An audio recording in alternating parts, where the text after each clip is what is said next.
This episode has been brought to you by JustNForm.com. If you're tired of being censored, tired of having your data stolen and sold, go to JustNForm.com, a social media site where all voices are welcome. What's going on, everybody? Thank you all so much for tuning into another episode of Mi Casa Su Casa, and as usual, I am your humble host, Niko House. I know that some of you see my Brazil jersey in celebration of the World Cup because, well, that's who I root for. If you got a problem with it, I don't even care, bro. I don't even care. E aí, beleza? Onde tá my brasileiros? That's who I'm going for, because America has been doing some stupid stuff, and we suck so bad at soccer. We're not even in the World Cup this year. We couldn't even get past the qualifier. We're supposed to be the greatest damn country in the whole goddamn world, and we can't even get past the damn qualifiers for the World Cup. But that's neither here nor there. There's more pressing issues to discuss. So as you all know, Trump did something that was pretty amazing.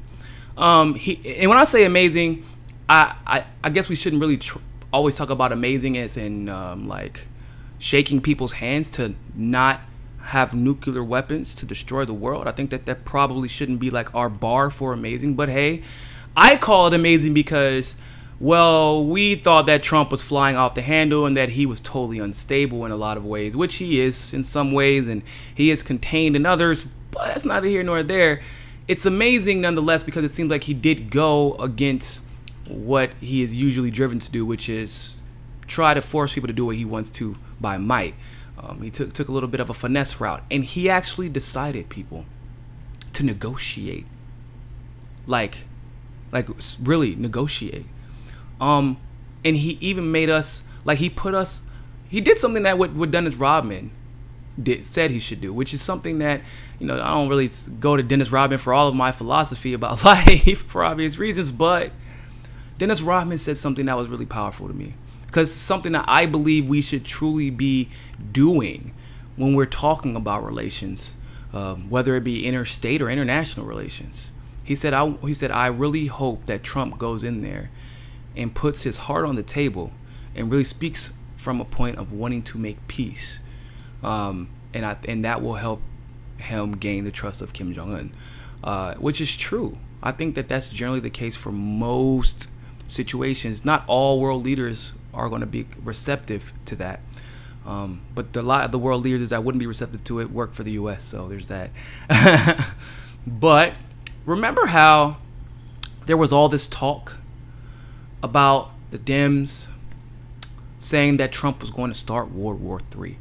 That's one of the things that people say we should not vote for him for. I didn't vote for him. I voted for Joe Stein, but that was the argument, was that he would start World War III. And I would say that's a huge exaggeration. I seriously doubt it. And by the way, by the definitions of war, my definition of war anyway, as far as multiple conflicts with a lot of soldiers insurged into random countries for reasons unknown other than profit, that's pretty much been the history of war over the last 100 years. By that standard, we're already in World War III, people. We're already here. I've been in the military. We're here. So they decided to introduce legislation. The same Democrats who said Trump was going to start World War III, they decided to introduce legislation saying we cannot allow Trump to pull soldiers out of Korea. Not insurge them, like to surge the troops to give them more. They're not stopping him from doing that. They're just stopping him from promoting peace by removing soldiers from an area that we probably should not have been in to begin with, because of people. You want to hear what one of the quotes is? One of the quotes says, give me a second, I'll go ahead and pull it up for you.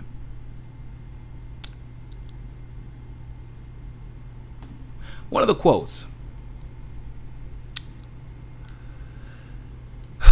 people, U.S. troops are not bargaining chips to be offered up in an offhanded manner, which is Ducksworth from Illinois. She's a Democrat. That is a Republican neocon talking point. Do you know that? That's a Republican neocon talking point. What they are trying to convince us now is that, I don't know if they're trying to convince us or if they're, but people, the Democrats are trying to make it look like the Republicans are the peaceful party now. Like, that's what they're starting to make it look like. Not that, like, the Boltons of the world aren't criminals and war criminals and are, like, scratching and itching for war. But the Democrats are literally saying, we want no opportunity to have peace in that region. Our troops should not be there. And if those are sovereign governments, which we know for a fact the South Korean government at minimum is, if that is a sovereign government, then they have the right to request that our troops be removed if we want to see a successful merger of peace in that region. Trump did stop the exercises, which I think was a perfectly reasonable concession. Nobody in the military likes doing those exercises anyway, and they just cost the American people millions of dollars.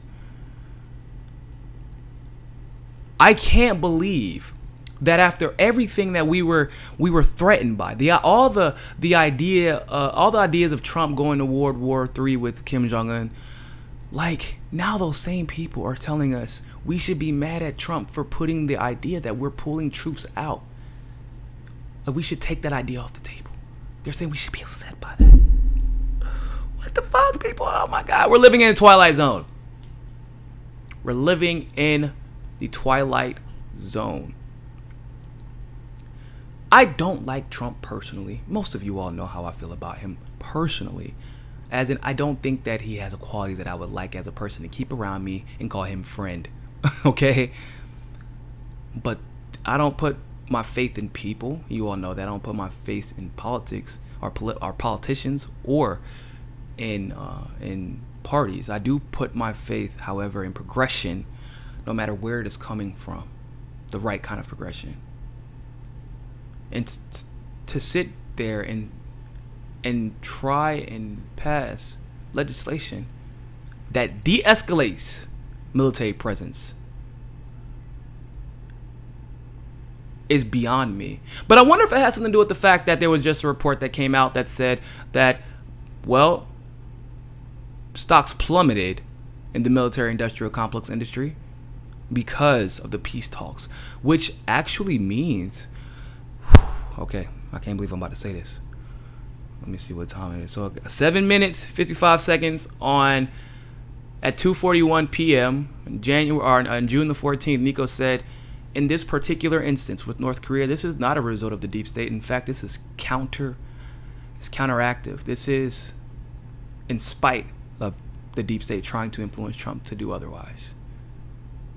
This is actually a legitimate move for peace. If this was not a legitimate move in the a legitimate move in the direction towards peace, the deep state, the stocks wouldn't have plummeted.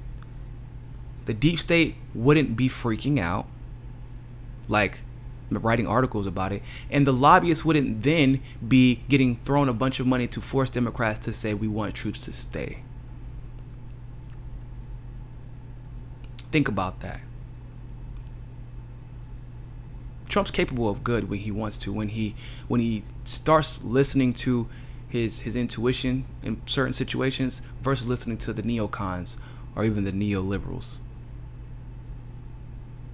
So, good job, Trump. And I hope you stand up to this nonsense from the Democrats.